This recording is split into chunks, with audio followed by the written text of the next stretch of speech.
In an era where price wars rage on and competition is fiercer than ever before, businesses struggle with dwindling margins, stifling their ability to innovate and to stand out in their marketplace. And of course, salespeople are caught in the whirlwind of offering more for less.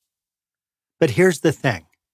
If everyone in your industry is singing the same tune, then the only competitive advantage that you can offer is what? Price? It's time to change the narrative. And that's what we're talking about today on Experience Leadership. Welcome to Experience Leadership, a podcast that challenges small business owners and entrepreneurs, just like you, to dare to be the exception.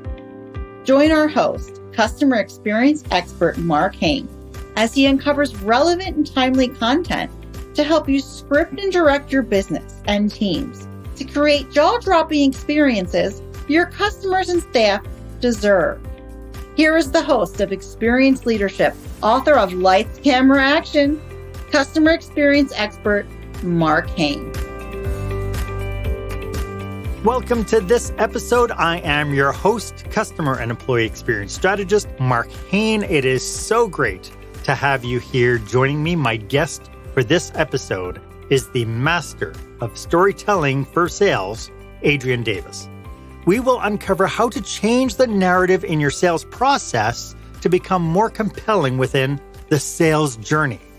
Hey, and if this is your first time with us, I just want to say a quick hello.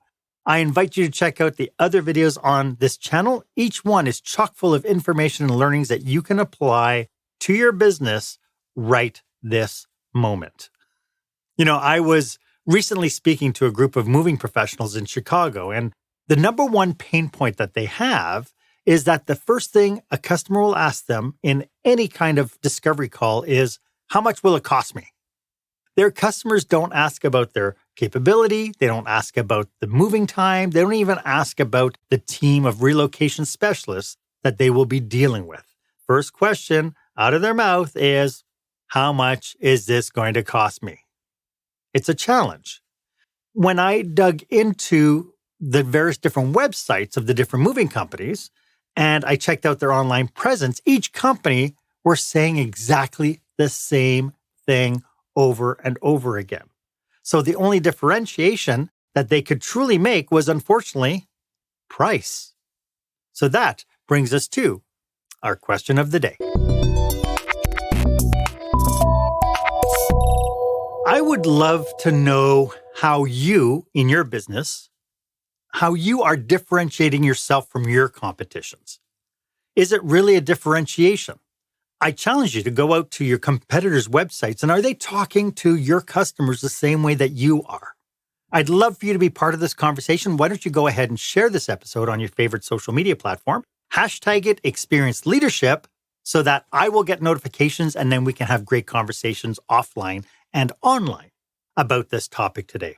As I mentioned, my guest today is the master of storytelling for sales, Adrian Davis.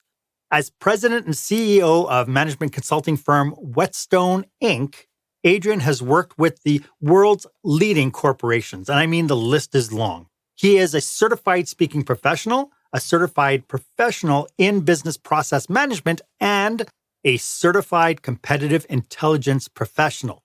He is the author of Human-to-Human Selling and his soon-to-be-released new book, Heroes, Villains, and the Thrill of Professional Selling.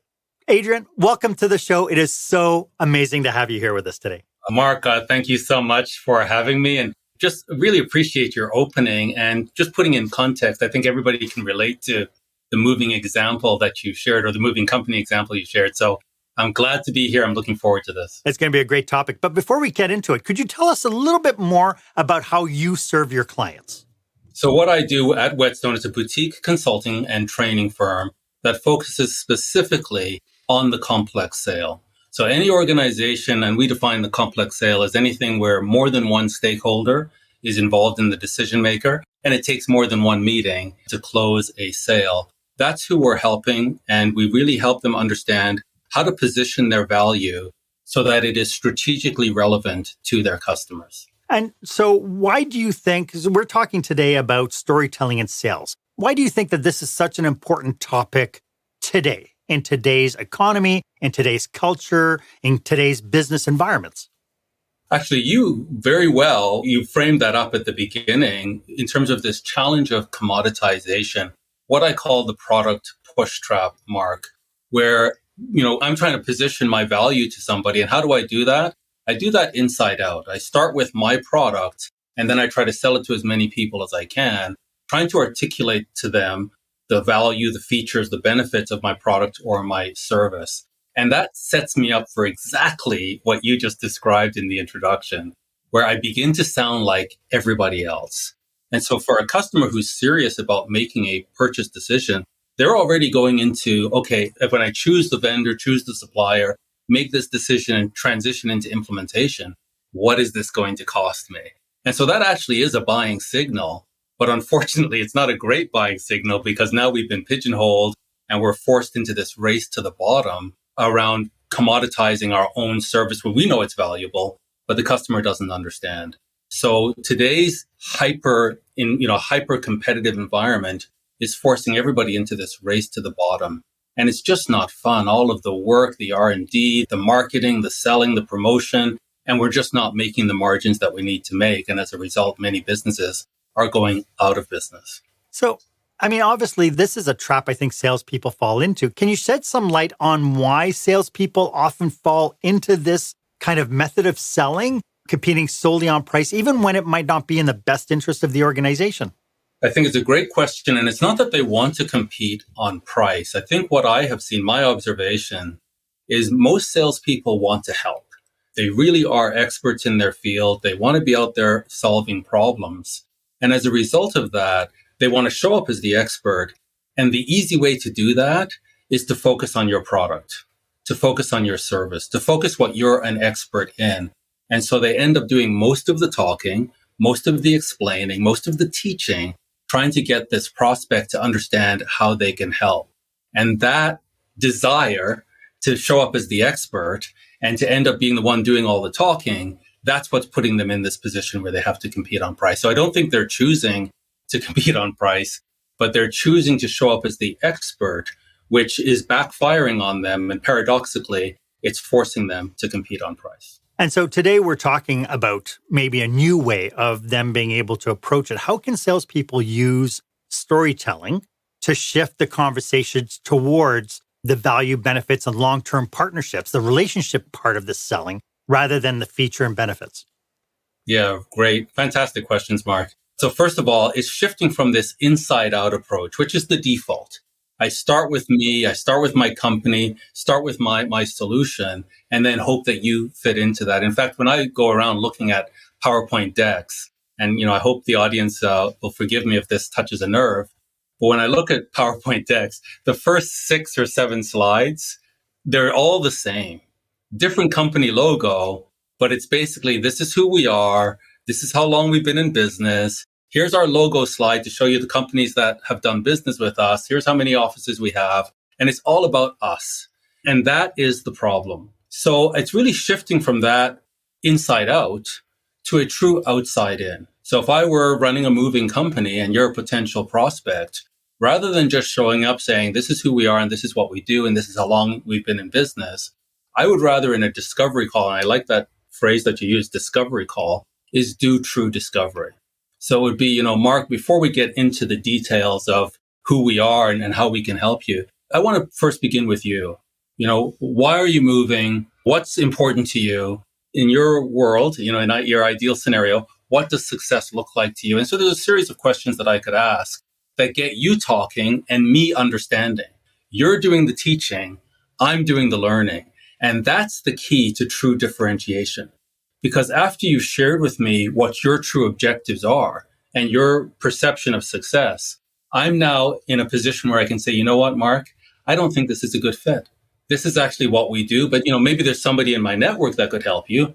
Or hopefully, Marc, I'm so glad you shared that with me.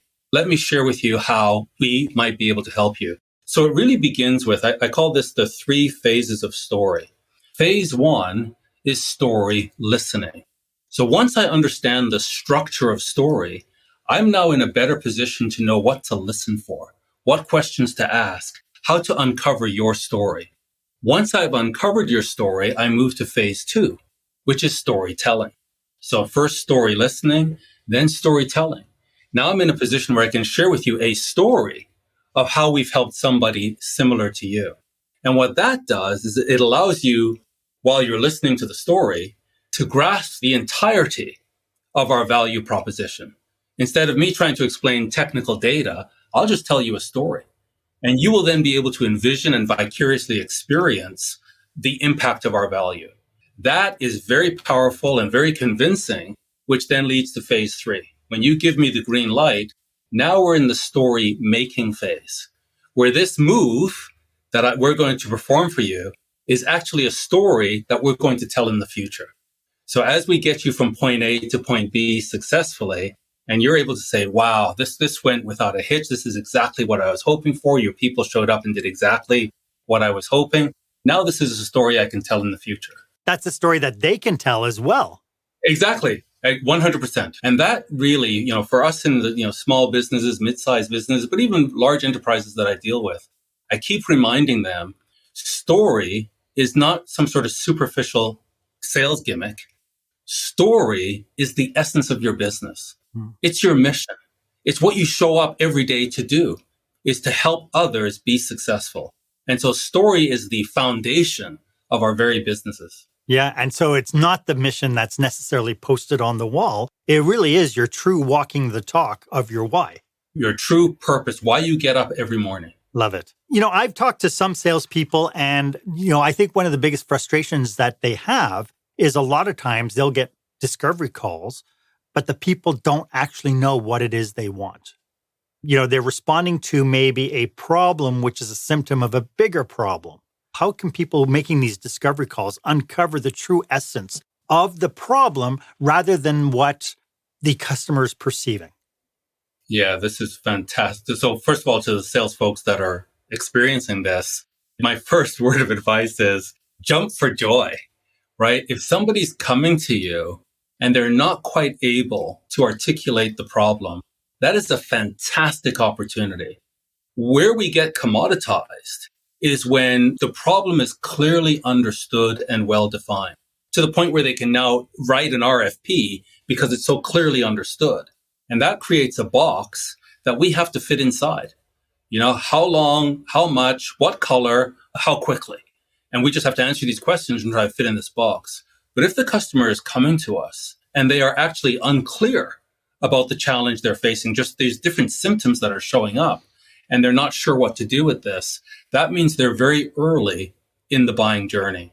And the earlier we can engage them in the buying journey, the better we can help them, and the more we can influence their understanding of what the problem truly is. Because many times we're addressing symptoms rather than root cause. And many times we're addressing a dimension of the problem rather than the full spectrum of the problem. So again, in the book that's coming, it's dropping September 5th. And I'm really proud of this book. It's, thank you. It's really a combination of theory, but it's very practical. So it helps salespeople to really understand what is my craft really, but it also gives them some tools and templates to actually execute. I love And it. so one of the tools that we give them, one of the templates we give them, Marc, is a discovery storyboard. So it shows them the kind of things that you want to understand about the customer. And I use this acronym GPS. So, you think of a buyer's journey. If somebody's on a journey, they could get lost. And to orient them, you need a GPS. So I actually use the acronym GPS times 2, which the G1 and G2 means what is their strategic or long-term goal? And then G2 is what is their personal goal? So that is the key. And I explain in the book the importance of goals, that goals really drive the emotional engagement of the customer, of the prospect. So you have to begin with what is their goal? Where are they going? The hero in the hero's journey, they're going somewhere. They're trying to achieve something. You must start there. So just helping them show up as a consultant, as an advisor, and just helping them clarify before we get to problems. Let's back up.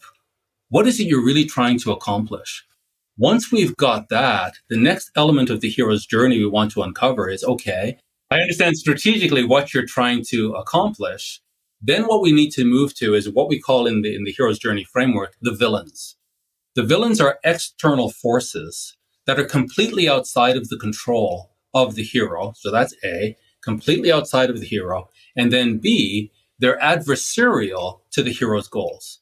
They're going to put the hero in jeopardy of achieving their goals, but they're outside of the hero's control. This makes the hero realize how vulnerable they are. Once they're in that position of vulnerability, we need to show them, hey, if you do nothing, if you live in the status quo that you're in today, then here's where you're heading. And we call this the pit of despair. So the hero heads into this pit of despair as a result of the world changing on them. And that's where they suffer. And suffering is critical in the plot line of the hero's journey because it is in suffering that we're forced into introspection. When everything's going well, I just keep going. And I become overconfident. When suddenly something like the pandemic strikes and I can't meet with customers face to face, and we were talking a bit about this before we started today, I've got to innovate. I've got to figure things out. Well, I can't change governments. I can't change policies. I can't change the pandemic. What can I change? And the introspection forces the hero to look internally at their flaws. Okay, what is it about me that I need to change? And from a business perspective, we call these flaws the internal weaknesses, which are typically processes or infrastructure that may have been a strength yesterday. But in today's world, it's actually holding you back. And that's where you need this special resource. That's the next element of the plot line. And that's the role of the small business owner, the salesperson, is to show up as the special resource. And this is where the differentiation comes. Rather than just talking about my services or my product generically, now I can speak into your journey. And so the G1, G2 is the goals. And then P1, P2, the pressures, which is the villain, and P2 is the problems, which are the hero's flaws, the internal weaknesses, where we can really, truly add value.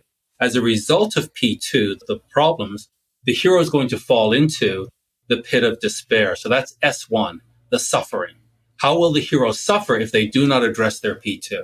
And the P1 continues to exert force on their goals. And then S2 is success. If they allow you in, if they partner with you, if they allow you to intervene in such a way that you can address their weakness, then they're going to have success. And what does that look like? So GPS times 2 becomes a very quick shorthand way of going into a meeting. Maybe I didn't get enough time to prepare for the meeting, but it allows me to go into any meeting and just quickly, in the back of my head, GPS times 2, know what questions to ask. Now, if they don't know what questions to ask, in the book, there's a section where I have a 100 question library that follows this GPS times 2 format so that it's like a thought starter. Like salespeople are going to see some of my favorite questions and questions that they might not have thought to ask. And it's just a great, like, hey, you know what? I'm going to go into this meeting and make sure I get this information. Fantastic. I'm looking forward to it. You said the book is going to drop when? September when? September 5. And it's available on Amazon.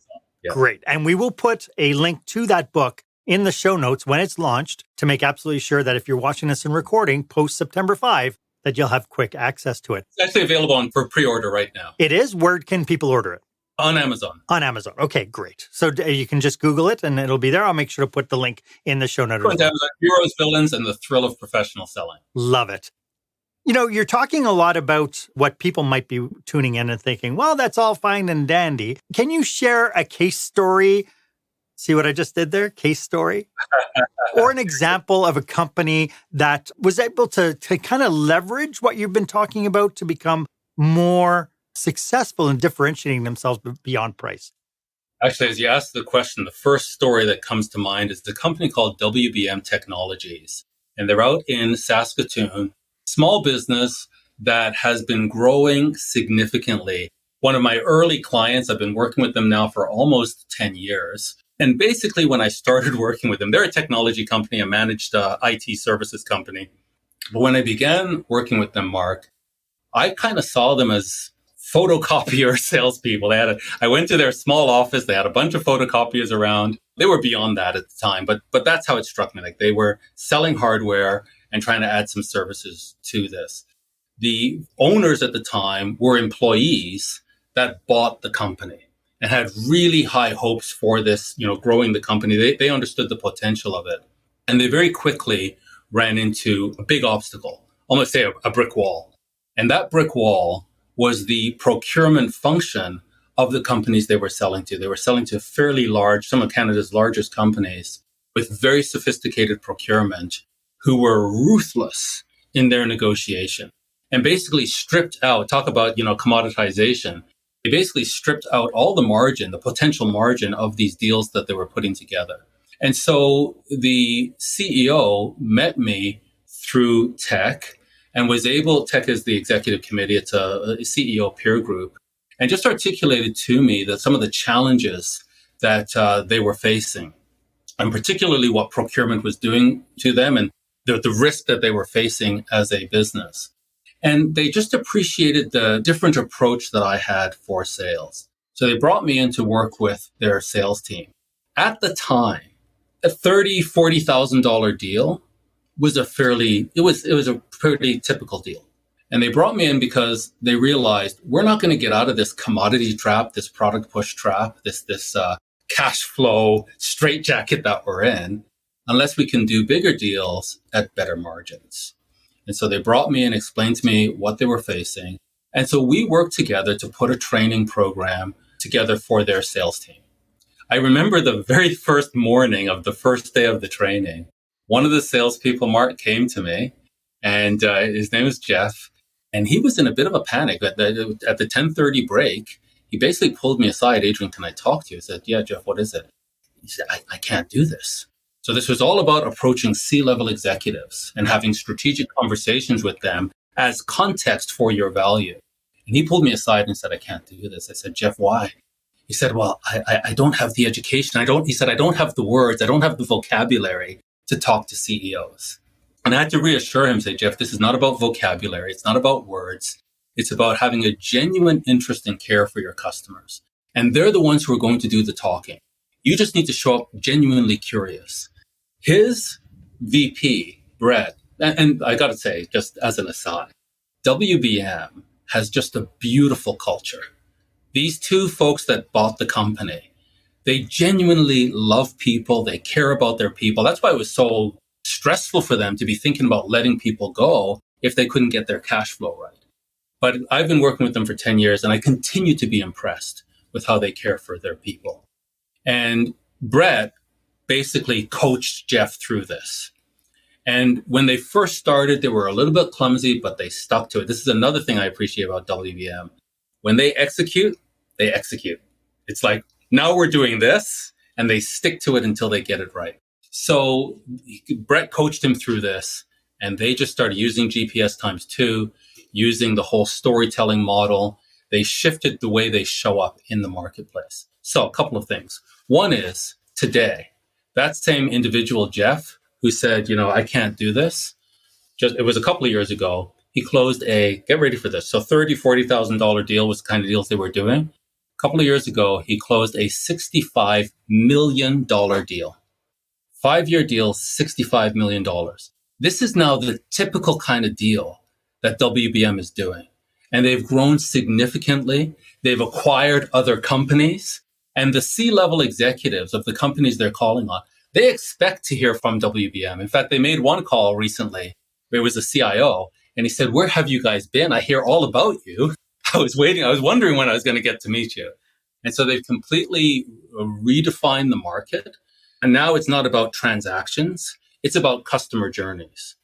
And they have a flywheel concept of, what are the 5 things we do to really make us successful? And one of them is we make the customer the hero. And so they're obsessed with making the customer the hero. And as a result, customers, as they become more successful, they could bring them back to do even more work for them. And now I'm working with WBM, and they've grown significantly. They've acquired other companies. So I'm now embarking on a project with them to train their leaders in this whole notion of story. So that the program's called Lead with Story. And so the leaders are going to understand how to get their team to understand how we fit in the customer story. So you're not just a cog in the wheel here. Your contribution matters. And as you contribute, we're making our customers successful. So that now they want the culture to be filled with story and to be sensitive to story and to be obsessed with the customer's story and how we make it better. So that's an example that has come to mind. I love that. And what you also punctuated, which is something that we've talked on this channel many times, is the value of taking time and spending and investing in your staff to train them appropriately. Because imagine for a second that the company didn't invest in bringing you in to start exploring new and different ways of doing things, they'd still be signing $40,000, $60,000 deals instead of $1 million deals. And this same, a couple of the guys, Jeff, Ryan, they were there, 10 years ago. They're here. They're still with the company. So the company retains this talent. Yes. Because they give them opportunity to grow. So Jeff is now a director of strategic accounts. He's got a team under him and he's just knocking it out of the park. And just to watch these guys succeed because they're obsessed with making their customers successful and seeing their growth and becoming leaders, it's been a phenomenal honor for me. I love that. So what I'd like to do is I'd like to kind of uncover the idea, this idea of storytelling. You've alluded to a lot of it, but I'd like to kind of put it into like a more concise kind of flow, and we'll get to that right after this. When the spotlight shines on your business, are customers applauding or yawning? In other words, how is your business performing? Make your business a star with the new book, Lights, Camera, Action, Business Operational Excellence Through the Lens of Live Theater by Marc Hain. Marc uses his business and acting experience to help you see your business like a live show so you can create a performance your customers will never forget. Buy Lights, Camera, Action today at your favorite online retailer or directly at marchain.com. Welcome back. I am here with Adrian Davis. This has been such an enthralling conversation just because what you've been talking about, Adrian, is really crossing over to this idea of customer experience, employee experience, and so on, which of course is my wheelhouse, which, Beautiful. Just tickles me when you say stuff and I get goosebumps. Am I right in assuming that when we talk about storytelling, we're not talking about a 3-step process we use to make widgets or a story around how we source components for our doodads? Can we delve a little bit into actual storytelling techniques? You've mentioned the hero's journey many times. You've alluded to some of it, but can we talk a little bit about the flow of storytelling and how sales fits into that? What an important question, Marc. So, and I really appreciate the question because I wouldn't even, sometimes you're so far down a journey yourself that it's hard for you to back up and say, like, where are people starting? Yes. And so, it could be that starting out, I think I've got to tell them a story about how I make my doodads. And that's not the case at all. Which is, by the way, an official terminology for anybody watching. Yes. You can Google it. I'm sure. No, I'm kidding. Yeah. So it's not about doodads. It's really about, and it's not inside out, it's outside in. The hero's journey is an archetype. And when we say it's an archetype, what we mean is it is a framework that is embedded deep in the subconscious mind of human beings. So the great storytellers, and this is something that Aristotle uncovered thousands of years ago, and we're still benefiting from it to this day. It is an archetype that the professional or the great storytellers, the compelling storytellers use in order to capture and hold our attention. So even though it may not have been spelled out for us, subconsciously we understand it. And we know we understand it, and the professional storytellers know we understand it, because when they release a movie, let's say, and it becomes a blockbuster hit, and we watch it, and maybe we want to watch it again, and we tell our friends about it, it's because we can relate to it. And the reason we can relate to it is they've exploited this archetype. They've used this framework in order to structure their story. When we watch a show or a movie or read a book, and it's like, this isn't working for me, more often than not, the reason is they have violated the hero's journey framework. So in sales, we can benefit from the fact that subconsciously, the brain is pre-wired to accept stories in the form of the hero's journey. And the hero's journey, and for sales in the book, I simplify this, Marc. It's a man, Joseph Campbell. He wrote a book called The Hero with 1,000 Faces. It's a big, thick book. It's very complex. I think in theory, you're probably very familiar with Joseph Campbell. If we put something like that in the hands of salespeople, it's too complex. They didn't sign up to become psychologists. They have a job to do. We want them to be emotionally intelligent, but we don't want them to be psychotherapists or psychologists. So I've taken the hero's journey and I've simplified it, Marc, just to a few steps. And so when we understand those steps, as I mentioned earlier, we're now in a better position to do discovery calls. But having done the discovery call, we're also in a superior position to tell our story, like the professional storytellers, framing it using the hero's journey so that we know it's going to be emotionally compelling, that people are going to listen and want to continue to listen because they're just wired from they were children and they were hearing about Little Red Riding Hood and Snow White and the Seven Dwarfs. Whatever these stories were, these stories have wired our brains to receive stories using the hero's journey. So the first thing is, rather than talk about ourselves, which is the natural thing, to try to be the hero, the way the brain is wired, Marc, my brain is a storyteller, your brain is a storyteller. In my mind, I'm the hero. And from the moment I was born, I was trying to understand how the world revolves around me. I'm the main character in the story. Same with you. So if I come now into your office wanting to sell you something, it's very clear to me, I'm the hero in this story. So I need you to tell me your problem so that I can save you. And what this is setting up a subconscious conflict where in your mind, you're the hero of your story. Who's this guy coming in to try to play the hero in your movie?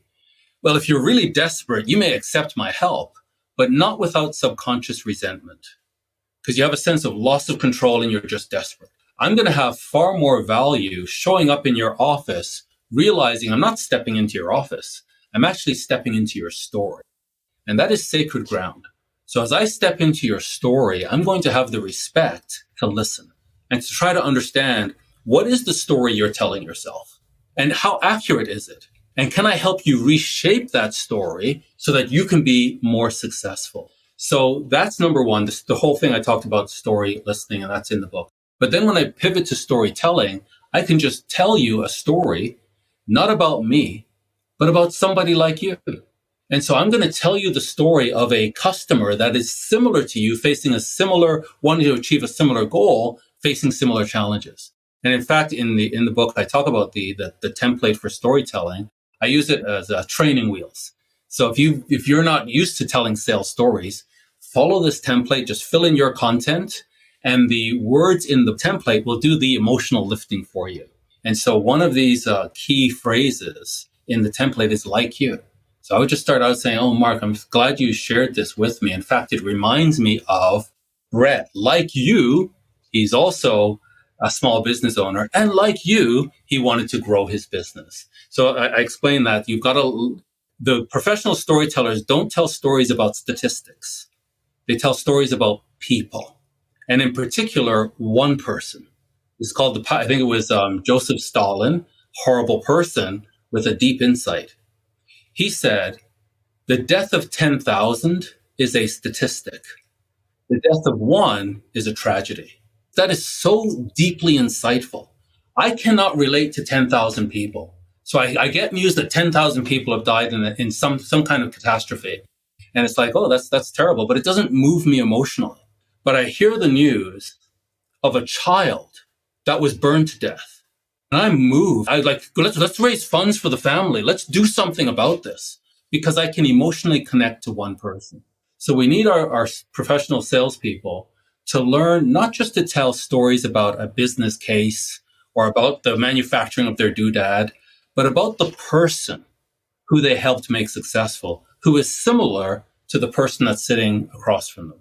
And this is making the whole intervention much more emotional, much more engaging, and far more relevant.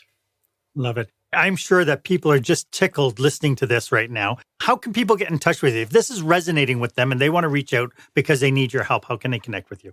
Easiest thing is just email me at adrian@adriandavis.com. That would be the quickest, easiest way. Terrific. And the spelling is below your chin, so life is good. Very good. Adrian, the storytelling journey. When we're looking at the greatest stories of all time, Cinderella, yes. Star Wars. I mean, we not only have everything you've been talking about, where you have the hero, you have conflict and so on, but you have a guide. Can you talk about the importance of the guide within the context of storytelling in sales? Beautiful. So again, it's story listening, it's storytelling, and it's story making. And the guide is pivotal in all three of those phases. And pivotal, literally pivotal, in the sense that the guide is responsible for the plot twist. So here I am. I have a particular goal that I'm trying to achieve for my business. The world has changed. There's a labor pool shortage. There's the pandemic, the economic lockdowns. There's rising interest rates, the exchange rate rising, fuel shortage, whatever it is. These things that are happening around me that are outside of my control, that are suddenly putting my goal in jeopardy. And now my profits are falling. My employees are leaving. My customers are losing confidence in me. My investors are losing confidence. I'm heading into this bit of despair. And that's where suffering humbles us. And I think it was Bruce Lee who said, when the student is ready, the teacher appears. And that really is the role of the professional salesperson, to represent all of the resources behind them that their company can bring to bear. But they are the liaison and the guide. So again, using GPS by ×2, I need to understand what's the journey here? What's going on? What's your story? And then having understood that, I'm now in the position to be that trusted advisor, to be that guide, to take all of my company's resources and configure them uniquely, to tailor them specifically to what you need, and to help you through the rest of your journey so that you can be successful and ultimately your business is transformed. So whatever it is we sell, what we're selling, first of all, is advice, right? We've got to be credible. They've got to believe that we have an answer for them, a solution. And then we are that guide, but we're bringing capabilities to bear to help them through this pivot. We are the expert, essentially. Really, we're the expert of our experts. Yes.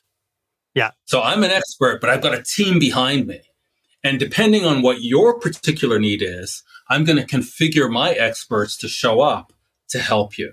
And what I configure becomes uniquely tailored to you and the situation you shared with me, so that you cannot compare me to any other company. If you don't mind, one of the acronyms I use in the book is SOCKET. That when you're putting a solution in front of a customer, run it through the SOCKET filter. Why? Because if we really want to build a partnership with a company, with a customer, think of that joint.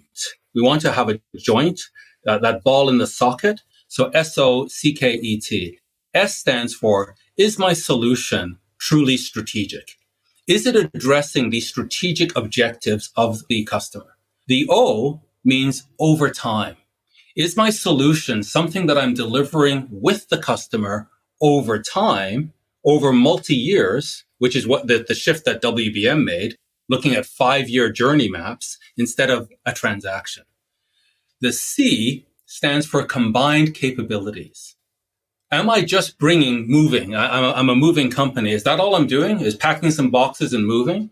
Or can I bring some other capabilities, maybe partners, that look at what happens before you move, during and after the move, that I can round out my solution? And that's why I was saying earlier, I have to be the expert of my experts so that I can tailor. Think of it as pieces of Lego that, I've got a whole bucket of Lego, but I'm going to configure certain pieces just for you.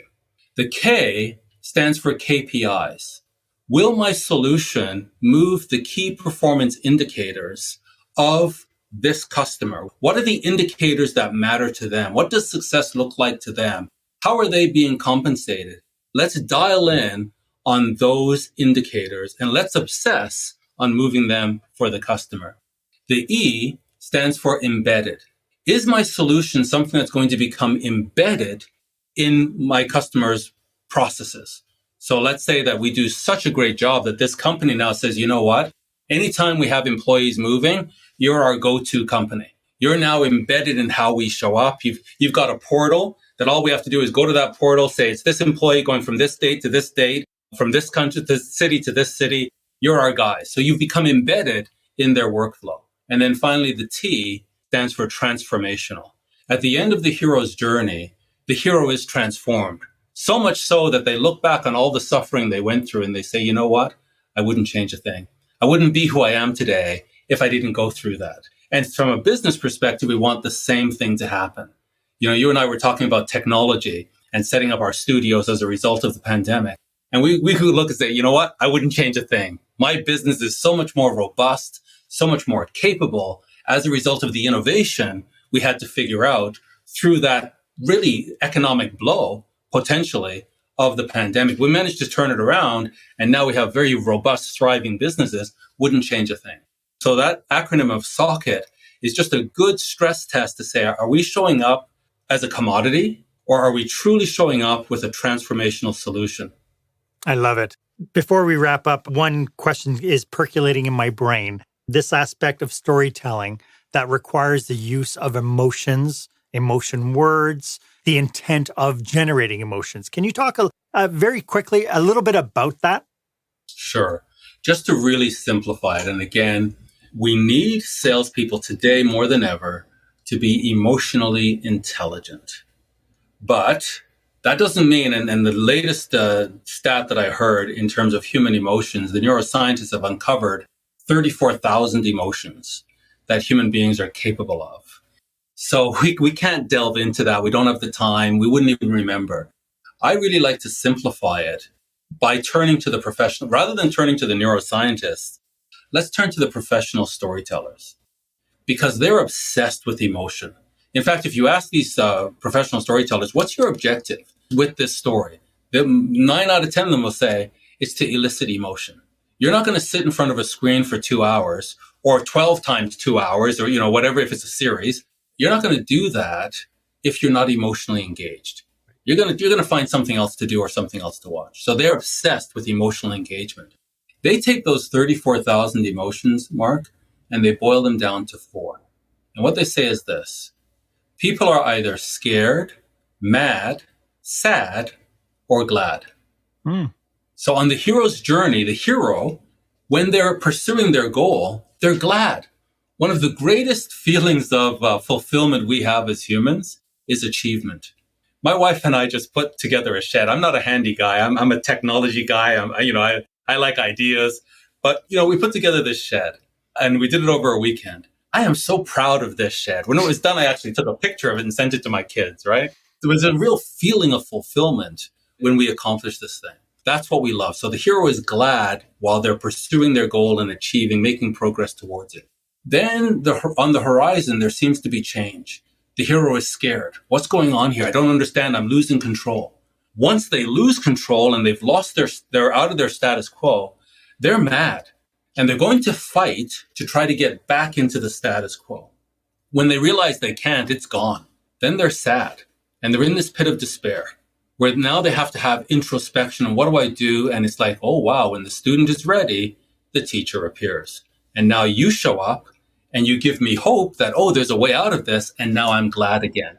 So 34,000 emotions are in these 4 buckets of glad, mad, sad, and scared. So that is really easy, scared, mad, sad, and glad. But again, just to add one more dimension to this, notice 75% of the emotions are negative: scared, mad, sad. And only 1 out of 4 is positive. What salespeople need to understand, and again, because we're problem solvers, because we really like people, want to help people, when we show up, we just want to solve problems and make people feel good. And that actually works against us and commoditizes us. We need to spend time and help the customer spend time in the scared, mad, and sad. That if they stay with the status quo, these are the consequences. This is the pit of despair you're facing. Right. And then once they understand that, we can then point them to the solution to Love say, it. if we work together, here's where you can go. Yeah. As people are tuning into this and kind of taking all this in, I imagine that there's a fear that we're going to make mistakes when we do something brand new. But there's also some people who are just band-aiders. Are there any cautionaries we should be aware of if we want to start changing our culture of sales to be this more relational, story-based, focused process rather than the, get on the phone and just make sales? Yes. So I I have a response, but when you said Band-Aiders, my mind suddenly kind of halted. If you don't mind, just explain to me a little bit more of what you mean by Band-Aid. Well, there's some people who will learn something brand new and go up to their team and say, okay, this month we're going to do something new. Oh, and they put a Band-Aid on it. It's not a long-term strategy. It's something to solve an immediate or raising a flag to be the policy of the month. Yeah. So where my mind was going initially, and I'm glad I asked for clarification. And so I think where I was going initially is still helpful. And that is that you really cannot go wrong with this approach. You don't have to be perfect. So I give very clear outlines and steps in the book, but when it's time to execute them, you don't have to be perfect. You just have to be human. You just have to be real. In fact, you could give your customer my book and say, this is what I'm trying to do here. Because it's not about manipulation. It's truly about helping people and to help them to act in their own best interest with a bit of understanding of psychology, understanding how the mind works and how the mind works against us. So you're trying to help them through that. So it's nothing nefarious. It's nothing that's manipulative that we have to kind of hide what we're doing. And if we stumble along the way, it's okay. It's amazing to me how many stories I've told that I haven't told perfectly, and yet they still had the impact because people can tell that I really care. So I think that's number one is like, have your team show up in a genuine way with genuine caring. And the techniques are the techniques that we don't want to be techniquey when we show up. We just want to be real and we want to help. So that's number one. Don't worry about not being perfect in the implementation.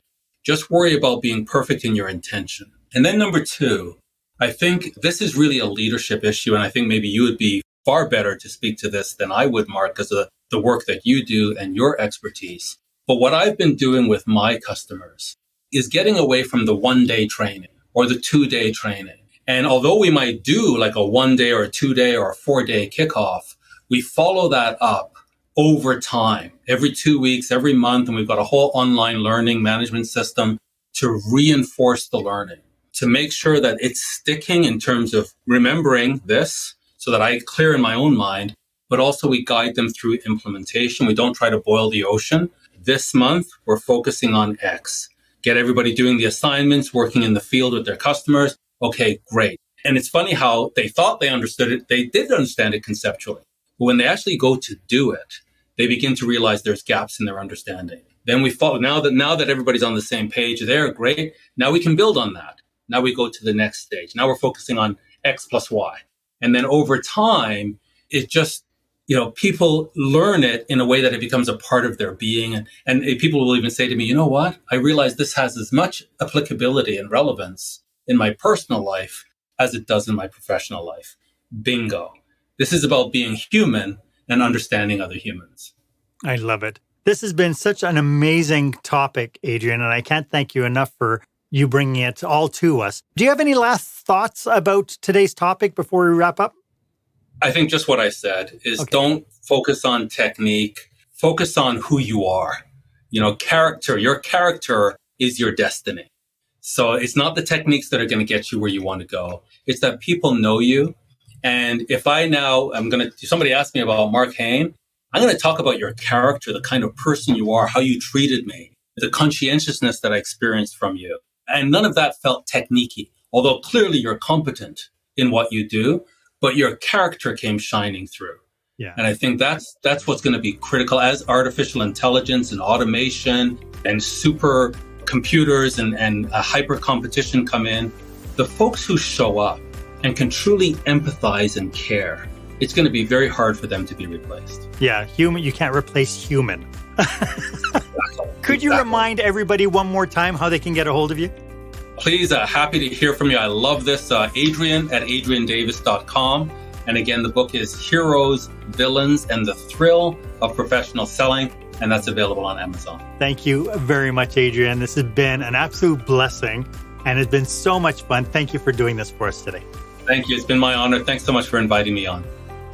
Why don't you let me know if this was of value to you? I would love it if you would put a review in the podcast show notes. Let me know if this was of value to you. As always, my offer stands. If you would like 30 minutes of my time to help you brainstorm your business with you and your team, feel free to book yourself on my online calendar. The link is in the show notes. It's the one marked meetwith.marchain.com. markhain.com. It would be my absolute honor to be of service to you. And if you enjoyed today's episode, why don't you go ahead and subscribe to this channel and go ahead and please leave a review. I'd love to get anything back from you. I'd love to get your feedback. At the end of the day, I only grow because of what you tell me you want, you need, maybe what was lacking. I'd appreciate it. It has been so great being here with you today on Marc Hain Live. My name is Marc Hain. I hope you stay safe, stay healthy, and I hope you dare to be the exception. Thank you for joining us this week on Experience Leadership. Make sure you visit markhain.com for a full directory of available episodes. While you're at it, if you found today's content valuable, please share it and tell your friends about the show. As Marc says, knowledge is power, but only if you share it. Be sure to tune in each week for the newest episode. Please stay safe, stay healthy, and dare to be the exception.